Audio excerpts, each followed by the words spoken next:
Paris already has one of the most famous metro systems in the world, so why is France spending $63 billion to build an entirely new one? Underground, because beneath the postcard perfect city, there's a hidden problem most people never see. When people picture Paris, they imagine the Eiffel Tower glowing at night, grand boulevards stretching into the distance, and cafes spilling out onto quiet streets. It feels timeless, elegant, almost perfectly connected. But that version of Paris is only part of the story. What most people don't see is the other Paris, the one that begins just beyond the périphérique, the ring road that quietly separates the historic city from everything around it. The Paris you think you know is actually very small. The official city covers just 100 square kilometers, tiny compared to London's 1,600. Around 2 million people live within those borders. But step beyond that invisible line, and everything changes. Another 11 million people live in the surrounding metropolitan region. That is the real Paris. Vast, dense and stretching, far beyond the postcard image most people recognize. And for the people who live there, getting anywhere is not simple. The average return commute across the Paris region is 68 minutes, but that number hides the real issue, because the problem isn't just distance, it's how the system was designed. Paris operates on a hub-and-spoke model, meaning everything is built to move people into the center of the city, even when they don't need to go there. So traveling between suburbs, even neighboring ones, becomes surprisingly difficult. If you live in Saint-Denis in the north and need to reach Créteil in the southeast, there's no direct route. You're forced to travel all the way into central Paris, change lines, and travel back out again. A journey that would take 15 minutes by car can easily stretch to over an hour on public transport.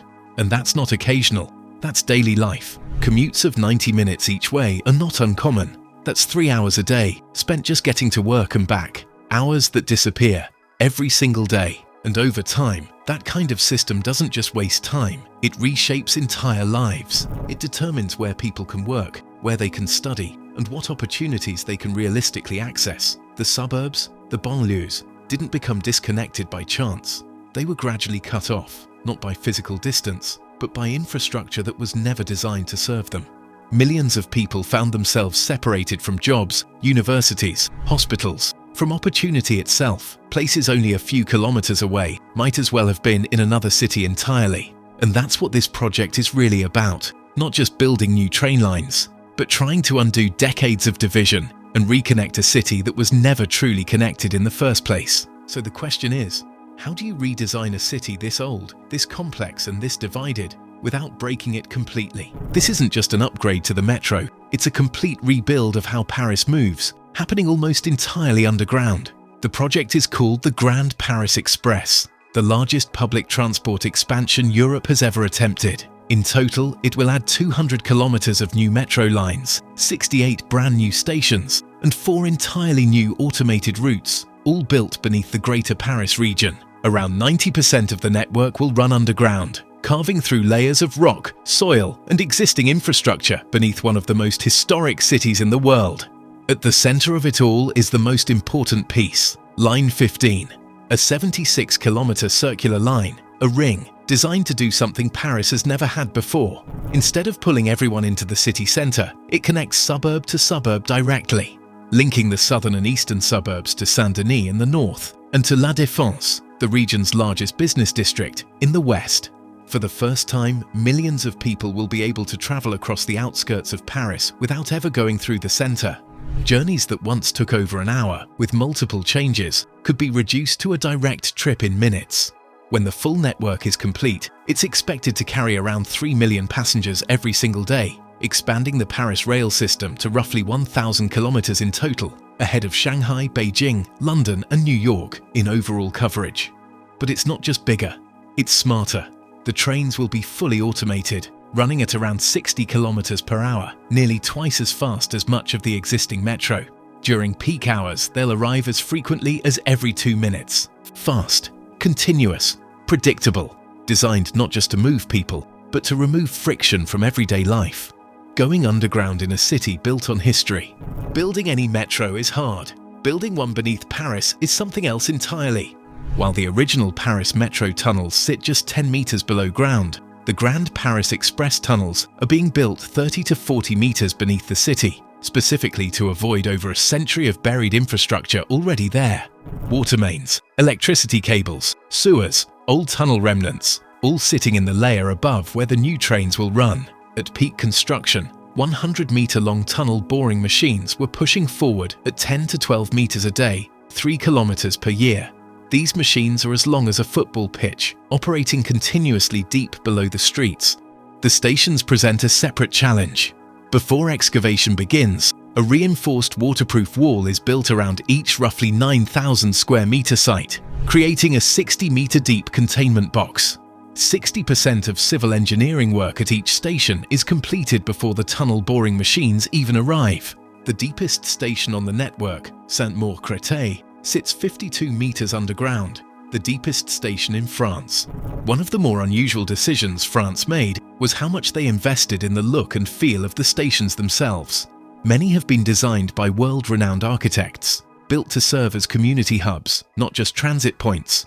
Retail spaces, cultural centers, and green areas, all intended to revitalize surrounding neighborhoods. This is deliberate. Building a metro station in a disconnected suburb does more than provide transport. It signals investment. It tells a community that the state sees them and that the city is extending itself toward them. The Grand Paris Express is already accompanied by 180 urban development projects around the 68 future station sites. New housing, new businesses, new public spaces, all anchored to the arrival of a metro station. The infrastructure is meant to trigger a broader urban transformation. None of this has gone smoothly. The project was originally planned to be largely complete by 2030. The southern section of Line 15 alone has been delayed from its original 2022 opening to a revised target of April 2027, having missed intermediate deadlines in 2024, 2025, and late 2026. An independent report described the delays as very bad news for hundreds of thousands of people in the inner suburbs who have waited over 15 years. The problems were attributed to civil engineering, falling behind schedule, and poor coordination across hundreds of simultaneous construction sites. At one point, a leaked internal document suggested some sections might not open until 2031. Costs have followed the same trajectory.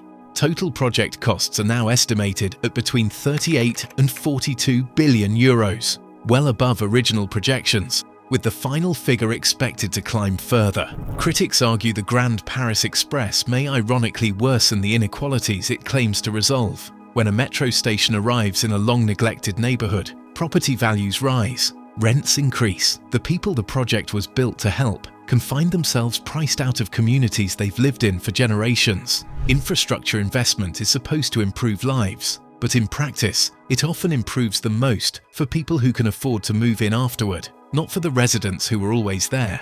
There are also questions about whether it goes far enough. Suburbs on the far outer ring of the Paris region, beyond where the new lines reach, remain just as disconnected as before.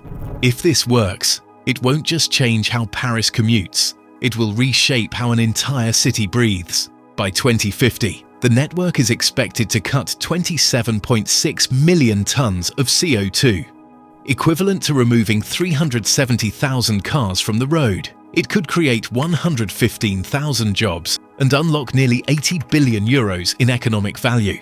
And this isn't a future idea anymore, it's already happening. By late 2025, over 105 kilometers of tunnels have been carved beneath the city, more than half the network already in place. Lines 16, 17, and 18 are in their final stages, opening between 2026 and 2027. And then comes Line 15, the ring that changes everything, rolling out through to 2031, connecting suburbs to suburbs, without ever touching the center.